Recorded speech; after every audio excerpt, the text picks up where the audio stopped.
Hello, everyone. Thank you for coming. So this is going to be the second week in our crypto and Leyline workshop. And so if you guys didn't know, my name is Samuel, and I'm one of the co-founders of FLIC.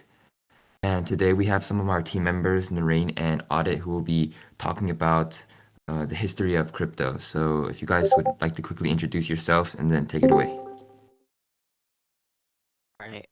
My name's Audit. I've been investing in cryptocurrency and stocks over the past 2 to 3 years, and recently I've also moved into NFTs over the past couple of months. And I joined Flick about a month or and a half, maybe 2 months ago, and I'm really excited to present this to you guys. And Hi guys, if I'm you guys have any questions, even non-related, I think I'm pretty knowledgeable in the crypto, NFT, and stock world. So just feel free to send me a DM after. Hey, hi, Yagi. I'm Narain, and we're going to be presenting the history of crypto to you. Oh, we'll wait like 5 minutes for more people to join. All right, fantastic. Hey, I think your volume might be a little bit low. If you could turn up your mic a bit. All right, is this better? Oh yeah, that's much better. Yeah, sorry. Sometimes it does that. It's all good, all good. I just briefly wanted to say hello. I actually missed the last session, so super excited to be a part of this one. Just really wanted to give you guys a really huge thank you for coming to the community and helping to share this knowledge.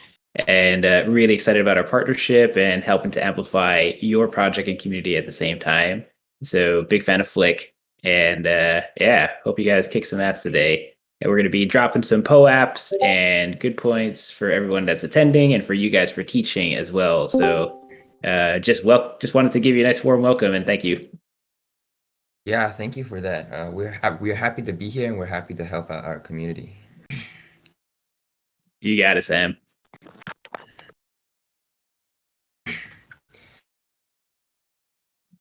By the way, are we doing recordings of these to post for later? What's the general approach here?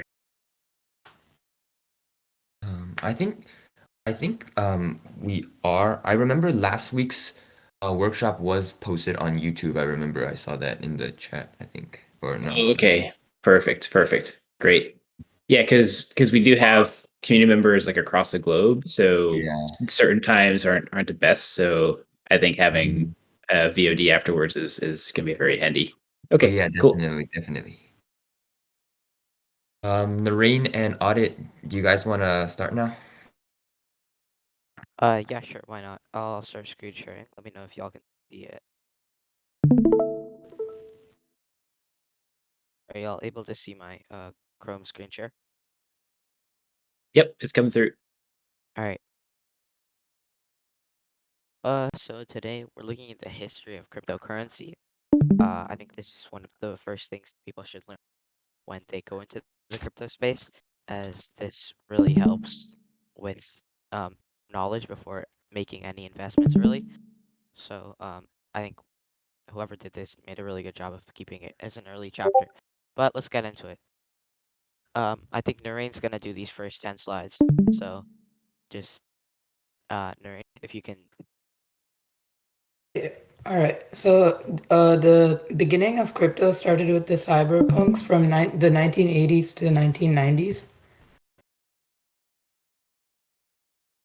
Who are cyberpunks? In 1992, three friends and computer hackers, Eric Hughes, Timothy May, and John Gilmore, had a meeting that would eventually give rise to the cyberpunks movement. The main goal of their creation was to have the power to choose what to reveal and what to conceal about themselves without interference by the government and corporations. They specialized in creating ciphers, which were messages written in secret code that were impenetrable. The cyberpunks group then wanted to send digital cash online without being traced by the government and having the privacy that they wanted.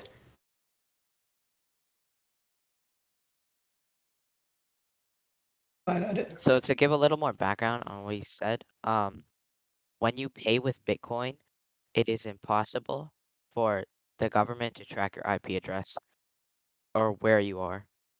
So whenever you pay with Bitcoin, it's completely anonymous.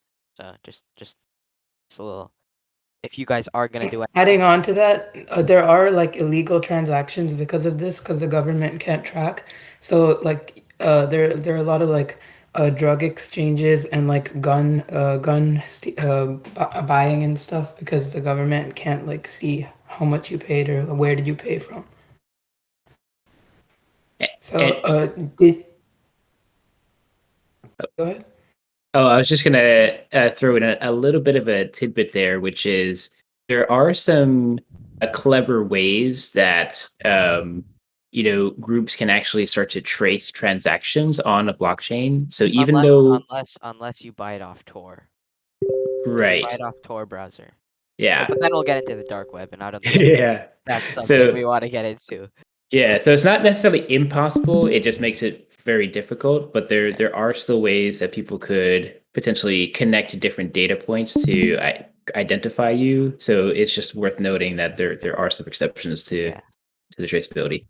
but the majority of the transactions on the blockchain are done through something called Tor browser, and I don't think I'm gonna go into a lot of detail about it now. But um, if you do buy something off Tor browser with Bitcoin, then you're probably on the dark web. Um, and that is completely anonymous. But yes, if you like Tamad said, if you buy it off Chrome with Bitcoin, it is trackable. It's just very hard.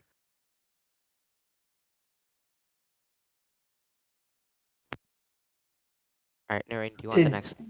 yeah. Moving on to Digi Cash and BitGold. Digi Cash was active from 1989 to 1998, and after that, it filed for bankruptcy. It was started by David Cham, who published a paper on the subject, and it was one of the earliest electronic money transfer companies. Um, so, many of DigiCash's innovations laid the groundwork for the development of blockchain technology in the 2000s. But throughout the 1990s and into the 2000s, Szabo developed ideas for a system called BitGold. Szabo conceived BitGold as a form of reserve currency, and it was never actually implemented, but many think it served as a starting point for Bitcoin.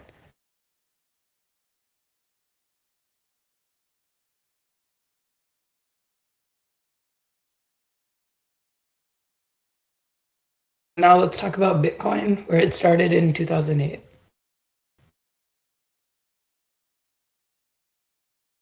Bitcoin was the first cryptocurrency. It was first introduced in a paper in October of 2008. It's a peer-to-peer electronic cash system.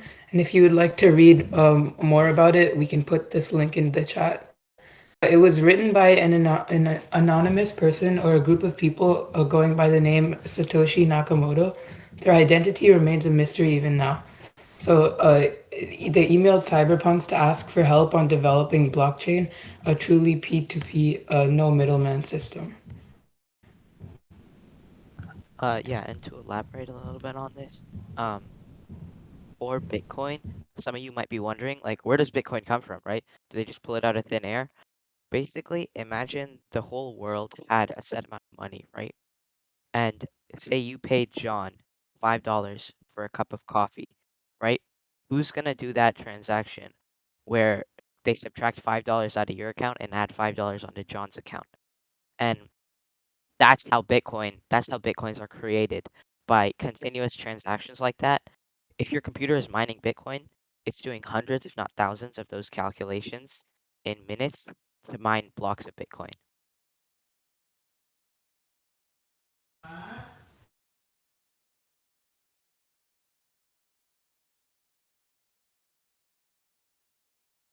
Go to the next slide. Audit.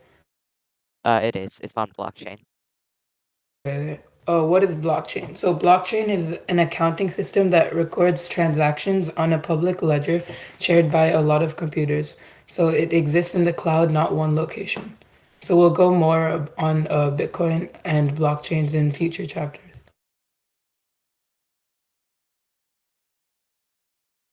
The first cryptocurrency. So Nakamoto was ignored by the cyberpunks, too radical in their minds. Only Hal Finney took Nakamoto seriously and worked on it for free, which made many people suspect that Hal Finney was the person who was Nakamoto, but he still denies being Nakamoto.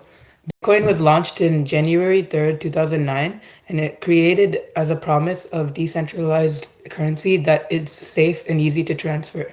It became popular after the 2008 financial crisis when people wanted a revolution.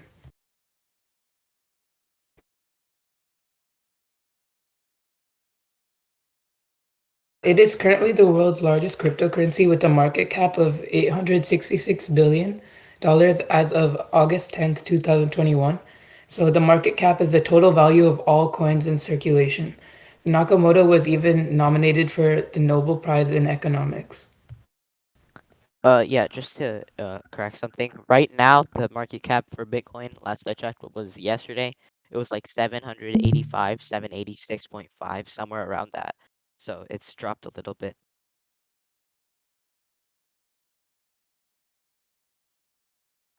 And that's really just a function of the actual price of Bitcoin, correct? Yeah, As that's it just fluctuates. the Bitcoin price dropping, which has dropped a significant amount. Hey guys, how do you want to handle questions? Should we save them for later, post into chat, wait till the end? I'm not. Do you know where I can find the chat? I think for now it's going to be in general chat. All right. Yeah, We don't have a live chat. if you guys just want to type some questions in general, I'll just take some time to answer them. Okay, cool. Thank you. So, Bitcoin got in trouble. So, after Bitcoin was used in illegal ways that Nakamoto didn't like, Nakamoto asked a software developer, Gavin Anderson, to speak about it with the government. He educated them about the potential of blockchain. And Nakamoto later cut ties with developers after the government got involved and hasn't touched his digital Bitcoin wallet since. So if he sold all of them, it could be worth millions and he could be a multi-billionaire or the richest in the world. Audit can take over from here. All right. Now this is finding Satoshi Nakamoto, and I'm sure many of you have heard of the name Satoshi Nakamoto, but I don't think anybody knows who they are. So this is a fake Satoshi. Um, this is he lived 2 miles up from where Hal Finney lived, and the FBI showed up at his door um with a warrant. They found someone with a black hair and glasses who is this man, and they assumed that because he was Japanese, his name could be Satoshi Nakamoto. So his actual name is Dorian Satoshi Nakamoto. But he didn't know what the FBI was talking about, and he's tagged as the fake Satoshi. So if you look up Satoshi Nakamoto right now, this picture will probably come up, and he's pretty famous in the Bitcoin world for getting arrested by the FBI for no reason. Uh, a lot of people have claimed to be Satoshi Nakamoto, of course. But only like people with actual credible evidence does the FBI actually look at. And this was one of them, Dr. Craig Wright, an Australian man. They raided his house in 2015, and he appeared on interviews later in 2016 to prove he was the real Satoshi Nakamoto. And this guy called Vitalik Buterin.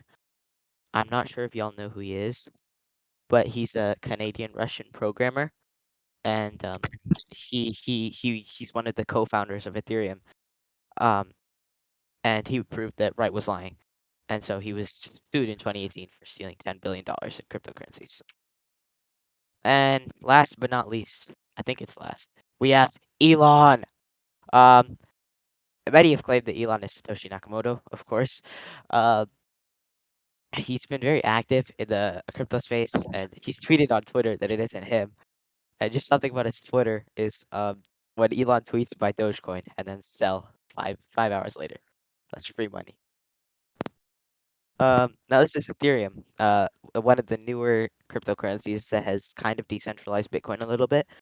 Of course, in the NFT space, it's pretty huge, other than like Sand and Soul. But like I was saying, Vitalik Buterin proposed a new cryptocurrency project, Ethereum, and Bitcoin. Since Bitcoin's code is open source, anybody can make new changes and improve it, or build their own cryptocurrency. And he decided to build his own, and it's faster and cheaper than Bitcoin.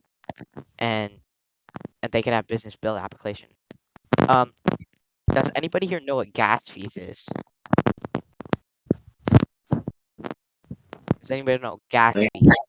Unfortunately, if you know, I'm very sorry. I've been a victim of gas fees. But gas fees is basically, say you buy a $10 NFT, like the cost of actually having that transaction go through would be like $100 because of a $90 gas fee. So beware of gas fees. Um, so it is faster and cheaper than Bitcoin because Bitcoin's gas fees is quite high usually. But he worked with um Gavin Wood, which is this guy on the bottom right, and he was an English computer scientist. Um, it's the second biggest cryptocurrency with a market cap of 329 billion as of February 2nd. So I updated that pretty recently. I think it's probably up about 30 billion because Ethereum went up like 10% in the last couple days. So I'm gonna say it's like 360 billion right now. But the Ethereum blockchain, it allows games and other applications to be created. Like, yeah, have you ever heard the term like when you go to an NFT site, they say these NFTs are living on the blockchain? That's on the Ethereum blockchain because it allows games and other applications to be created. And this will be further explained later. And I think we had a question. How much hash is required to solve one block in solo mining of Bitcoin? Uh, I'm not too sure. It's probably a lot because Bitcoin is one of the less mineable things. Who asked that question? Endless. Is Endless in the chat right, or in the call right now? But I Yeah, he's think, on. yeah, I think you need somewhere around like 35,000 terahashes per second or petahashes, which is 1,000 um terahashes. So it's a lot. Yeah. You can't mining Bitcoin solo is it's really a no-go unless you like have a server dedicated to it. So yeah, I just say just mine Ethereum on a big pool, but this will be further but if you want just send me a DM and I can talk to you about it later. Okay, this is another contender. In 2012, Ripple. I'm not sure if many of you have heard of this, but Satoshi Nakamoto wrote an email saying that Ripple was the only real computer with Bitcoin competitor with Bitcoin. And we'll talk about Ripple later in later chapters. But the CTO of Ripple, David Schwartz, said that he could be Nakamoto. He filed a patent for an idea similar to Bitcoin 20 years earlier, but he used alias Joel Katz, just like Nakamoto. He denies it. Ripple is more sustainable, and banks are using it not as prevalently. Of course, banks will rely on real money as they can, or US dollars, as they can invest that. But if banks did choose cryptocurrency, they have been choosing Ripple and Ethereum, not so much Bitcoin. So this is a review, right? First question.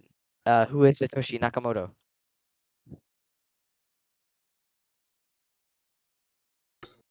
Yes. No, I'm joking. There's no real answer. So this is like kind of a discussion question. If anybody wants to like unmute and share their thoughts on this. So Nobody knows who's Yeah, Nakamoto. yeah. But who do you think, if you had to choose one of these or even somebody other than this, who do you think he might be? People lang. I'm not, for me, they're a group of people.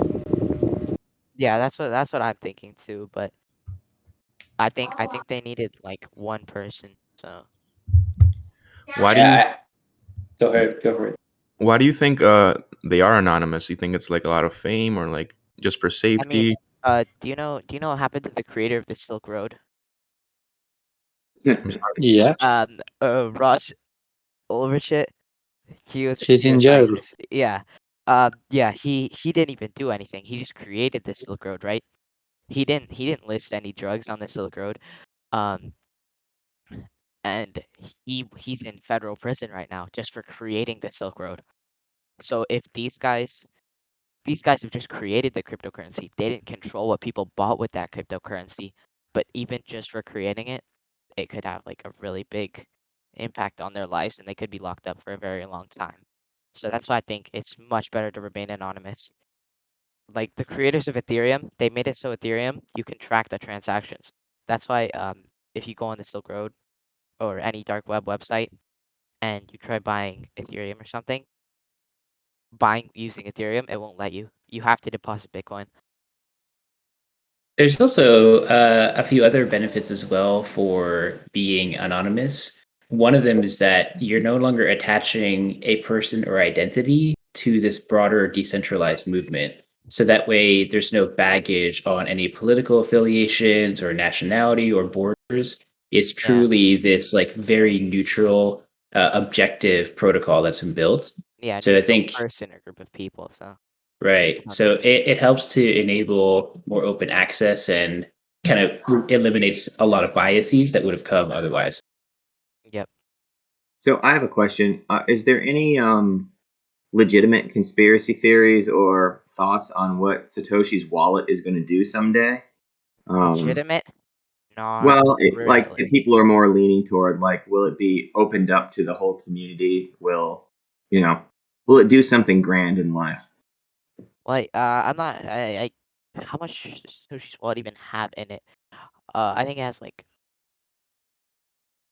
I think people don't know the exact number of bitcoins that Satoshi has, but I think that that wallet might be opened up to the community later when Bitcoin hits its As you know, Bitcoin there can only be 21 million bitcoins mined, which is why I no longer do Bitcoin mining. I focus more on Ethereum because at this point Bitcoin mining is really like finding a needle in a haystack, where with Ethereum mining it's like finding 5 needles in a haystack, so a little better. But um I think the wallet will be opened up to the community after we hit that $21 million peak or 21 million Bitcoin peak. That'd be pretty amazing. Yeah. But that's just my opinion. Does anybody else have a different opinion?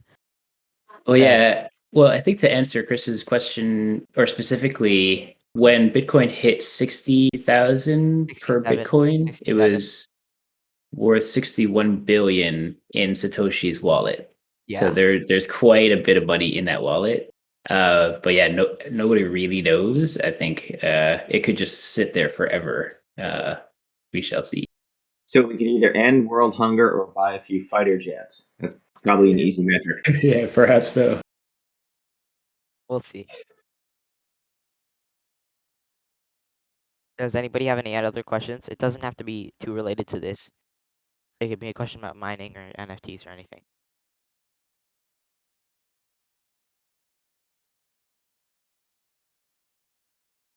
It probably is also worth note about mining. There's certainly a lot of um, kind of FUD circulating around energy consumption, Yeah, and yeah, yeah. So uh, go ahead. whoever has like a decent PC at home, it could be like a 3070, 3060, 3080, 2080. You won't really make that much money by mining after energy costs, unless you have solar panels, then go for it. But even with solar panels, I don't really mine at home with my home PC.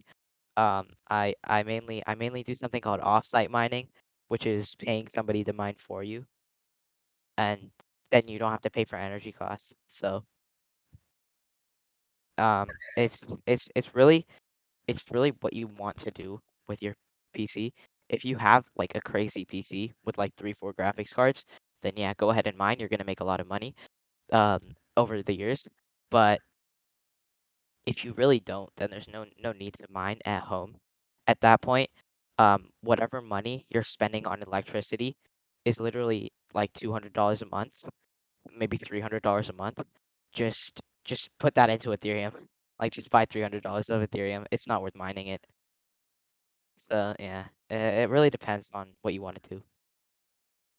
But I think What would you recommend as like good resources to learn more about individual mining, or not even just mining on Bitcoin, but I mean, you could theoretically contribute to many different currencies and chains. What's your yeah, best you resource could. that you typically research that might be Um, handy to like share some links maybe? yeah, here I'll try finding the links that I use. But if anybody has any like specific questions about those links, they can DM me. But it's really the thing is say you mine like $500 of some cryptocurrency, it's gonna take a very long time to mine that cryptocurrency because the thing about mining cryptocurrencies is the more transactions that are happening on that cryptocurrency is the more people that are mining. It's like the more blocks available for miners for that cryptocurrency. So, um, the more popular the cryptocurrency is, the more people will pay using that cryptocurrency, which means the more blocks are to be mined of that cryptocurrency. But then you have a bunch of miners because the cryptocurrency is popular. So it really evens out at the end of the day. It's just what you want to mine. Hello. I have a Yeah, question. what's up? Yeah. Yeah, since we're actually talking about mining, I think everyone knows ETH is moving to migrate to ETH 2.0, and Could you and repeat they that? I are couldn't really hear using. you. I sorry. Can you hear me clearly now? Yeah, yeah, yeah. Yeah. So ETH 2.0 will remove those miners and will use proof of stake. So what's your thought on that? Given that a lot of miners will I lose don't their. think they'll lose. I think they're just gonna switch to different cryptocurrencies. Do you know what Sol is? SOL? Solana? Yeah, Solana. Yeah, Yeah. it's kind of tanked in the couple past month or two. But I think that a lot of people still mine it. And besides that, there's Sand, there's a lot of Avalanche, there's a lot of different cryptocurrencies like that that are able for you to mine that are like Mhm. pretty centralized in terms of like the NFT space and like blockchains and stuff. So I don't know. It really depends on what you want to do, right? Because again, energy costs. It's like the number one thing. If you're gonna make like $100 a month mining Ethereum on your PC, which most of you I don't think you are. Like I have a 2080 Super. I have two of them in my PC, and I make like $120 a month if I try mining, and I have to pay like $300 a month for power. So it's not a good plus or minus trade. I think like you said about it, a lot of people are gonna stop mining Ethereum because of that. Um, I think that's I think if people aren't gonna move on to a new cryptocurrency to mine, then Yeah. mining is gonna take a serious hit. Yeah, I mean, yeah, I think mining has, it's been, I've been to a lot of Reddit posts and threads, and Yeah, there's a bit of, internal warfare between miners and the future of ETH 2.0. yeah, Yeah, the major concern is actually about environmental impact of mining. mm, So, I mean, why? What do you think are? I mean, the proposal is to use proof of stake, using validators and all the stuff. So do you think mining, proof of work will stay for the next 5 years, and are all blockchains or for the next network 5 years, yes. Next 10 years, gonna be no. migrating to proof of stake or something like that? I don't think a lot of blockchains are gonna integrate to proof of stake because of the time it takes. I think the more centralized ones, in terms of like the ones that gets used more in the NFT space, are going to get used a lot more. But I don't know. I think I think for now, I I think think for the we'll next just see. 5 years, yeah, I think for the next 5 years it'll be sustainable to mine. After that, not so much. Yeah, and practically speaking, I think there are going to be a lot of macroeconomic forces that are going to drive Yeah, how the blockchain start to optimize. So, one certainly macro force that needs to come into play is certainly damage to the environment. So, yeah, there's certainly a world where we're going to start to uh, um, stop externalizing the costs of the damage to the planet in mining operations. yeah, So that the world is certainly going to benefit the more efficient we are to produce these cryptocurrencies without needing to expend enormous amounts of energy. So proof of stake is, I think, one step in that direction to kind of minimize that kind of footprint and energy consumption. But yeah. there's actually even more advanced protocols going beyond that, including like proof of storage and proof of authority there's actually many different ways we can actually help validate a lot of this data without having to do these like weird brute force, like crazy calculations. Yeah. So it is a possibility that mining almost disappears in favor of these more advanced verification protocols that are just decentralized into our own individual computers. That's a possibility. Not to say that anything right now is like showing that huge promise, but this is the beauty of blockchains, is that we can just continue to iterate and innovate and then fork and then launch new projects. So potentially 10 to 20 years from now, it's going to be a completely different landscape. And then mining may even be a thing of the past. But again, all this is hypothesis. So Yeah. we'll see. And it'll take a while to incorporate those things that you were talking about into more centralized cryptocurrencies. But I think trying to incorporate that stuff would, in the long term, save power, save like energy consumption and everything. So I think it's a good investment to do that. But does anybody have any other questions?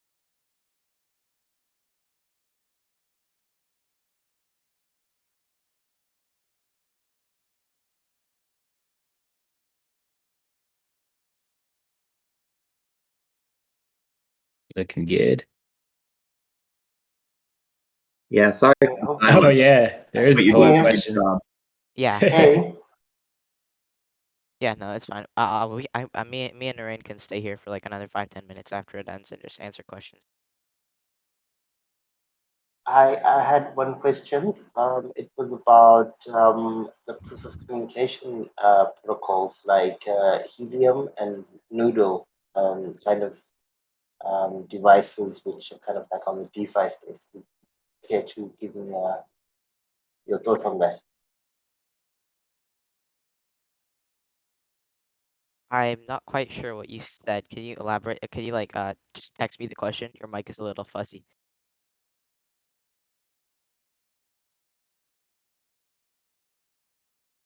Yeah, I didn't fully catch that, Fakama. What were the specific protocols you asked about?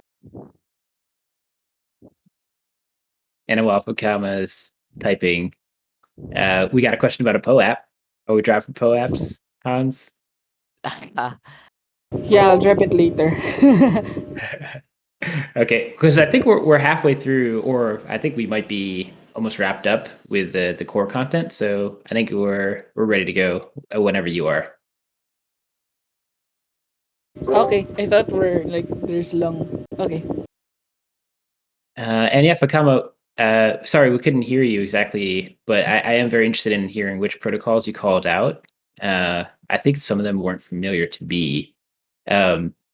One thing I did also want to add in was that Bitcoin. It's interesting to think about functionally, not necessarily as a cryptocurrency, but it's actually more like an asset class, in the same way that you would see gold as an asset class versus a currency that we use to exchange goods with each other. Practically speaking, we're not going to like transport a bar of gold over the ocean to like buy a product from China. Like that's just not a functional currency. And in some ways, Bitcoin isn't as scalable as a functional currency either, because of the tremendous energy costs and the relative like slow transaction feed and throughput. So in the way a lot of folks are looking at the entire cryptocurrency space is that Bitcoin is mostly about establishing like a core price value as an asset class that other currencies are correlated to or based off of or backed by. So I think eventually either Bitcoin starts to scale significantly through Lightning or has some kind of hard fork where it upgrades significantly, or it's going to be more relegated towards you generally hold Bitcoin and use it to back other assets, which are far more functional, cheaper, faster, and less energy consumptive. So it's useful to kind of think of Bitcoin as this like anchoring effect for the entire cryptocurrency market, and less about, hey, you're going to use this like for thousands of transactions per day. Just wanted to share that because it's kind of how the space is evolving. And we may start to see layers upon layers built on top of that, where Bitcoin is layer one. Then you're going to see different layer two solutions that are based off of Bitcoin or Ethereum, potentially layer threes or other forks. It's going to be a weird, crazy world over the next decade or so. I have a question around that, Jeremy. If you have a lot of like layer twos based off of a energy intensive layer 1. If you get enough of them, do you ever hit a balance point where it actually may be worth it in some cases, where you're just getting so much utility per unit of energy? I'm not sure exactly how we calculate that, but I guess if I'm just trying to think about it from the big picture, the point of the layer twos are to enable much more scalability. So you're going to see 1,000 to 1,000,000 to 1 efficiencies by using these scaled solutions.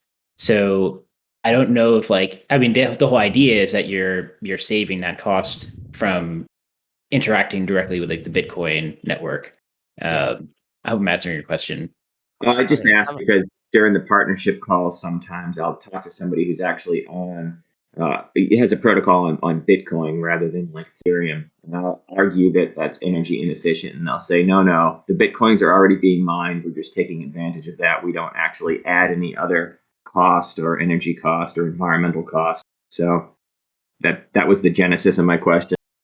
Oh, I see. Yeah, and I would say that's accurate because they're kind of using the layer 1 blockchain as a source of truth and a data set. They're not like triggering tons and tons of transactions. A lot of it happens on their layer 2 chain. And then only when they need to create the verification or validation is when they'll actually interact with the core chain.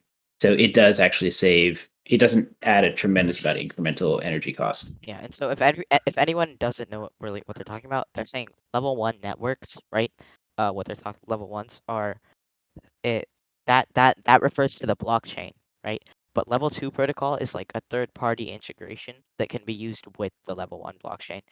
Um, some another question I got asked is somebody sent me, "Hi, what do you think of helium and noodle?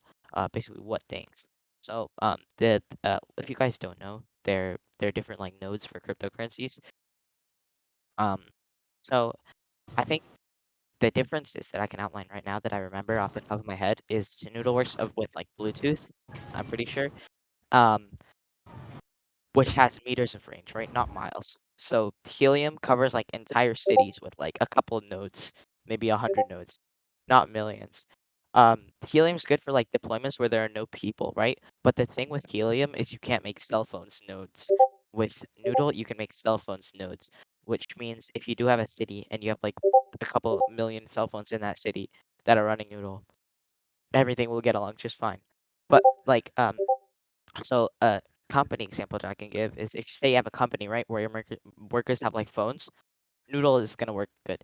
But if you're trying to get data through on like a wider scale, it's gonna be a problem, right?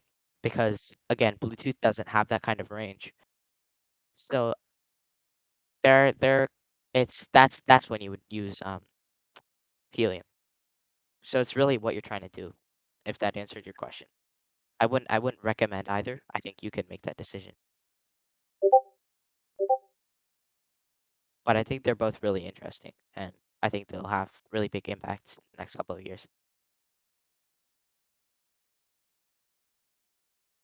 All right. Yeah, we got some questions on POAPs. So Hans, the way we're doing it this time, we're also using a Discord bot, right? So everybody, okay, cool. So essentially everybody in the voice chat attending will get a DM from our Discord bot with the link to claim your POAP. So you just click on that link and then plug in your wallet address, and then you will receive it in short time. If anybody doesn't know what a POAP is, it's like a digital memento. It's like a digital trophy. It's like a celebration of a remarkable moment. So, Absolutely. Proof of attendance protocol. yes, proof Yeah. of attendance call. I like your version better. Yeah. Celebration of a remarkable moment. That's great. That's what I remember. It was stolen, but Hey, Yeah, I they're think. they should be receiving their POAPs. I just dropped them. All right. Fantastic. Thank you, Hans. So yeah, if you guys have DMs turned off, you're gonna have to DM Hans and beg for the link. And yeah, just a reminder, as you're racking up your POAPs, once you hit 5 POAPs, that's going to trigger you to be on the good list for the Proof of Good DAO and get your Genesis pack. So I'm hoping we got some new people that have hit 5 today with this session. And after this, we'll refresh the list, and then you can claim your POG pack once you hit those 5. And if you have any trouble, you can always post on support, and we'll hook you up too. How many people are hitting 5 today? I'm curious.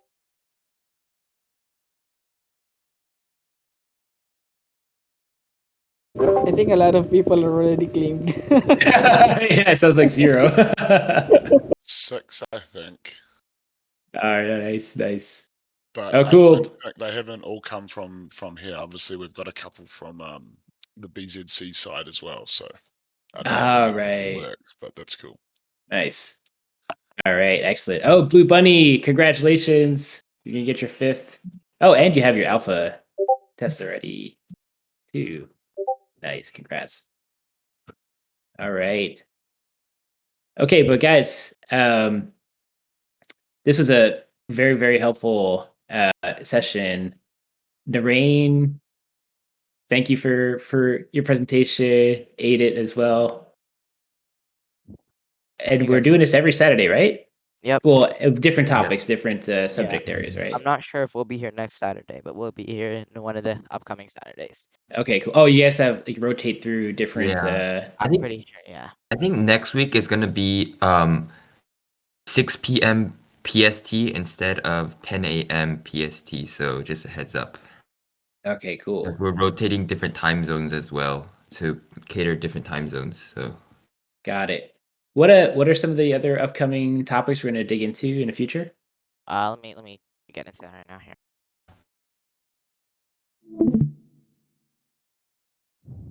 So definitely like blockchain and the basics of blockchain, basics of transactions. We'll also be talking about like all different types of altcoins and NFTs coins, and all that. NFTs, all that stuff. Yeah. Here, Nice. let me find the exact list. Okay, perfect. Hey, I have a request. When you do the presentation on altcoins, I'd love to hear a breakdown of what each one is backed with, if that's easy enough to collect. Like who's backed with Tether. I think if you just send me a DM reminding me to do that, then I can do something, and I'll just hop into the Discord call when they're presenting and share that with you guys. But next, I'm pretty sure they're all backed by belief in FOMO, Chris. Some have to have a certain amount of USD behind them, though. Yeah, no, but I think next thing we have is crypto versus fiat, and that's just the pros and cons of that each. And then we have basics of investing, which Narain has done. He's in this call right now. Then we have the blockchain, consensus, form trust, basics of transactions, intro to mining, set up your own mining rig. Okay, I want to elaborate on that. Setting up your own mining rig is not building a PC and getting it mining. It is buying 6 to 7 graphics cards and spending like $10,000 on a rig and then making all that money back in a year. So that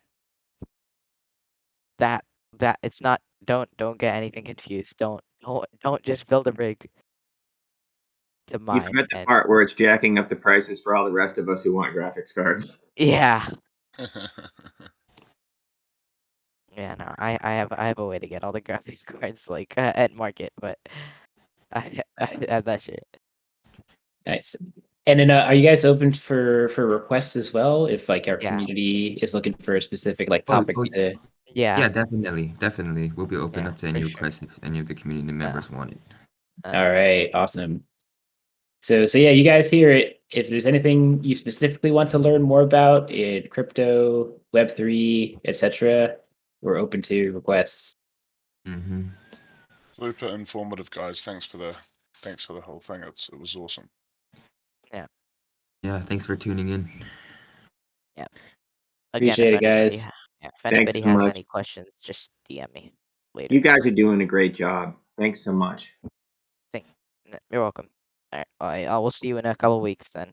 Hopefully. All right. Thanks for having us. Thank you, guys. Take care. Thank Bye. you. Have a good day, guys. Thank you. Have Take a good care. day. Bye.